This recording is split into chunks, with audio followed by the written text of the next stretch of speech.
I'm Ben Fleagle with F.O.O.L.S International. I want to talk to you about exposure.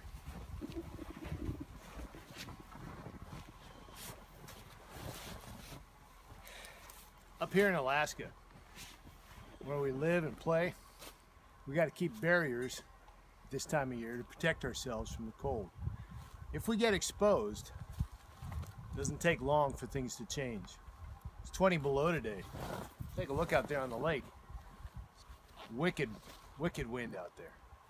If I lose a glove, if I get into the ice and go into the water, it won't take long before I'm freezing. I'm not able to move my hands, and I begin to lose the ability to protect myself.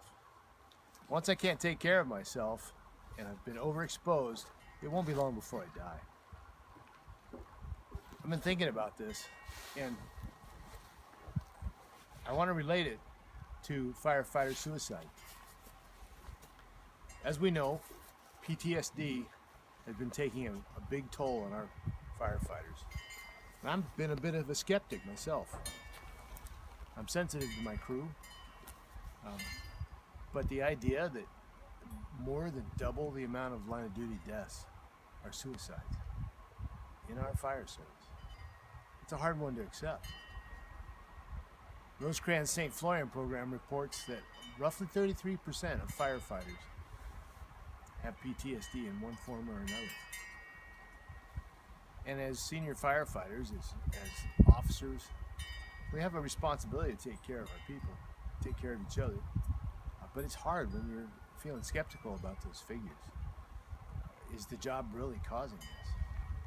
Then I began to realize over the past year, because of folks in my community and in the larger fire service community, that it's really not an option for us to think about. Society has made suicide an acceptable choice. So therefore, we have people on the job with us that will view suicide as an option. So whether it's caused by a violent call, caused by a pediatric call, whether you've just been on the job a long time and you're worn out, it may have nothing to do with that. It may be just that life is harsh, and now that's an option. So barriers protect us. I want to talk a little bit about ways to prevent exposure and to help take care of each other. So what are we looking for? We're looking for inconsistencies. We're looking for things that are changing. You know these people. You've worked with them. They're your shift members. It might be your chief. It might be your lieutenant. Maybe it's the new kid. And there's something different going on. Not the same person he was when he walked in the door. Maybe it's the senior guy. He's been Mr. Consistent for a long time. Suddenly he's not. Maybe they're not getting sleep.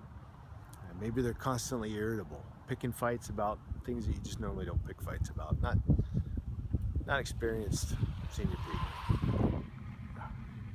Maybe they drink too much. Maybe they've always drank a lot, but now they're drinking way over the top. Maybe they didn't ever drink, and now they're hardcore. Maybe they worked out all the time, and now they're letting themselves go. And it might have nothing to do with work. You gotta remember that. It may not be the classic symptoms that you expect to see, but it's about time you get real with them and go over to them, approach them not in a formal way, but just as a friend, as a brother, a sister, and say, you're not alone in this. I can help you. I can help you find help.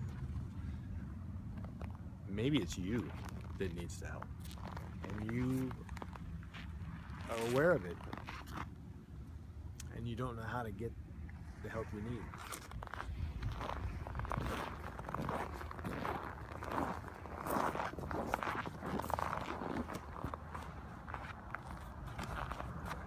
There is one place every firefighter can go, and that's the Rosecrans St. Florian program, put together by firefighters specifically for firefighters. Rosecrans St. Florian can provide you or the person you're trying to get help for with the beginning steps to recovery. They have other resources, and they also have their own hospital beds and clinic specifically designed for firefighter issues. Remember, first and foremost, you're not alone in this. If you're trying to get help for someone, you're not alone. There are avenues we can take. All you need to do is reach out.